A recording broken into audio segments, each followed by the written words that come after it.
কোন কোন খাবার কিডনি পাথুরি রোগীরা খেতে পারে বা নিরাপদ তাদের জন্যে, অথবা কিডনি পাথর হতে বাধা দেয়।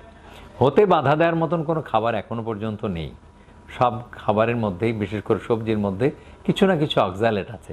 একমাত্র শশাতে সবচেয়ে কম অক্সালেট আছে, কাজে শশাটা আপনি খেতে পারেন। কিন্তু শশা খেয়েই তো আপনারা জীবনযাপন করা সম্ভব না। কাজেই আমাদের দেশের যে গরম ভাত খুবই ভালো, গরম ভাতের সাথে কিছু সিদ্ধ তরকারি, সিদ্ধ সবজির তরকারি, ভাজাভুজি নয়, সিদ্ধ সবজির তরকারি আর গরম ভাত, এটা আপনার জন্য সবচাইতে ভালো খাবার। এরপরে আসছে যে দুধ এবং দুগ্ধজাত খাবার, এটাও আপনার জন্য ভালো খাবার। আর বাদাম চকলেট আইসক্রিম আগেই নিষিদ্ধ করে দিয়েছি, এটা আপনি খাবেন না।